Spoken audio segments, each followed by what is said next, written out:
Most people are not manifesting their dream life because only their dream self is worthy of their dream life. And without having authentic self-love, you're never going to be able to create that person. Without this self-love, you have pain, self-sabotage, and you're not going to be moving forward.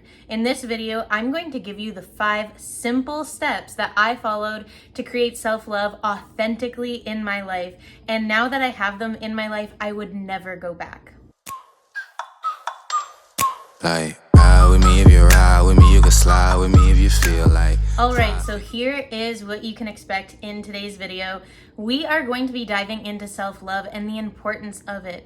Things can only grow when they are loved. It's not true that the more pain you feel and the more hate you feel towards other people, that you're going to grow more. While those are all parts of life and they are emotions that we experience, the most self-growth that you are going to be able to see is when you authentically have love for yourself. So let's dive in. Our first one is going to be habits.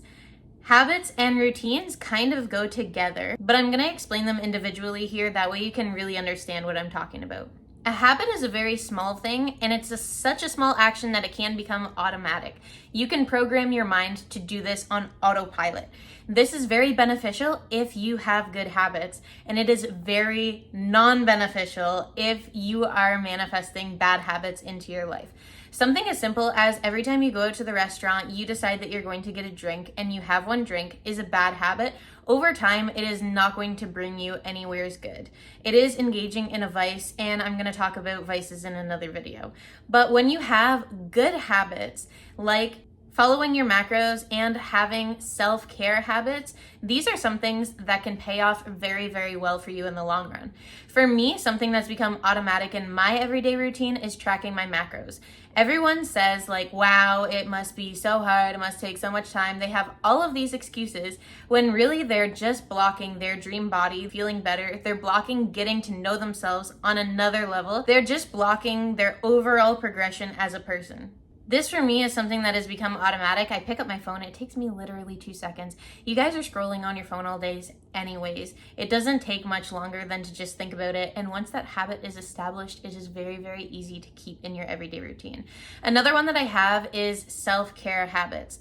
Every single day, I need to have my hair done. It doesn't have to take forever. We're gonna dive into routines later and what the difference is, but it doesn't have to take forever. A self-care habit is something that you can do in a few minutes and something that becomes automatic for you. One self-care habit that most people have is brushing their teeth in the morning. It doesn't have to take a lot of time, and if it is truly a habit, it doesn't take a lot of time.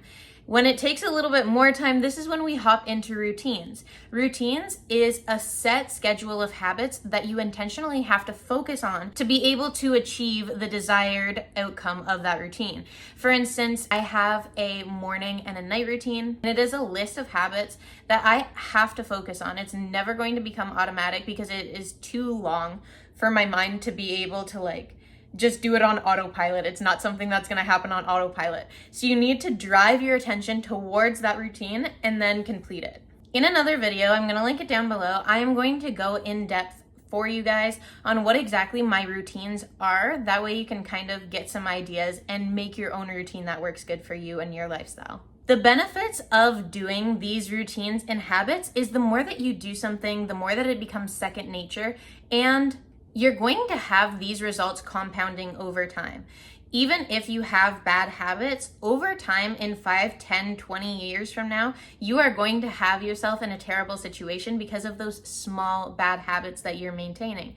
Likewise, if you have good habits, you're going to look youthful, you're going to have more energy, you're going to have a better mindset, be a better influence for the people around you. There are just so many benefits of having good habits in your life and having good solid routines as well. Because not only does it build the confidence in yourself that you know that you're taking care of yourself, you have that authentic self-love, you're vibrating high, but when you bring those high vibrations into another environment, it is contagious. It does rub off on other people. So you know that not only you're doing yourself a service, but every single person that's around you, you are also serving them.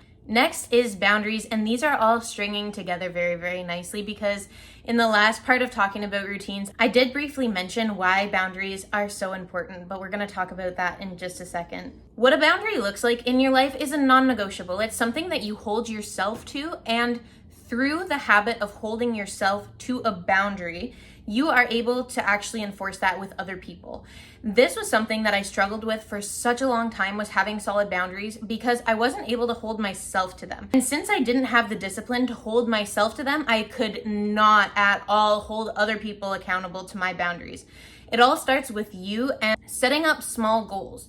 You want to have something that is attainable. That way you can create that momentum that you need to be able to be successful. You're not going to start winning if you set these crazy, unrealistic, unattainable goals for yourself. What you're going to do is you're going to set that goal, you're not going to be able to hit it, and then it is going to decrease your self-confidence in your ability to actually achieve another goal. So you never want to do that. You want to set up these small things and you want to progressively build over time for yourself. And a boundary works exactly like that. For instance, if you say, I am not going to be watching a movie or TV for over an hour because I have my purpose and my mission to get back to, and you hold yourself to that hour, and it becomes very easy for you to hold yourself to that boundary that you set, then once you have other people that are in your environment and they say, oh, let's binge watch this show, let's do this, and that's what they are doing, it becomes way easier for you to say, no, like I have this boundary for myself, because you've created a habit of respecting yourself in that way. So when you have these non-negotiables, rather it's an action that must be done by the end of the day, or an action that you decided you're not going to indulge in more than you should, like eating bad food, over time you're going to get much better at setting and holding those boundaries for yourself and then for others in your life. And this gives you another level of peace, because this is what it truly means to protect your energy. When you have this protection, you feel safe with yourself. This is authentic self-love. When you can create the environment and the space for you to feel safe with you, you pull yourself out of survival mode. Your energy becomes more powerful, more contagious. You're able to manifest faster. You're able to rub off on other people, give them that positive, good vibe and good energy. And it is just a ripple effect of positivity after that. Fitness is huge. This is a huge one. I understand that this can be something that could fit under routine or habit, but it is just so important. It needs to have its own category. That way you guys understand how much this actually impacted my life, going from a low vibration to really stepping into my divine vibration. The benefits of movement cannot be underestimated. Your body is a physical body and it needs to move. Imagine you have an athletic horse, and that athletic horse is used to running races and is used to performing at a certain level. Your body on a core level, even if you're not an athlete, even if you've never been athletic in your life, and even if it's something that you hate, on a core level, what a human body is, it is exactly that. It is something that needs to move. It craves movement. Before, in the ancient times, in the caveman times, we were moving all of the time and we were giving ourselves the things that we need. A lot of time, when you see yourself starting to get stuck in your head in a bad mood, or just overthinking in general in your life, movement can cure these things for you. In the society that we live in today, we don't move nearly enough, and it really is showing in the stats that we see and how many people are unhappy and struggling with mental illness and all of this other stuff. Most of these things could just be cured with movement, to be completely honest with you. If most of these people struggling with all of these issues delve into self-love and getting their body moving, getting those endorphins, these things are curable. Last on my list here is solitude. How can you expect to know yourself more than any other person if you're always surrounded with other people?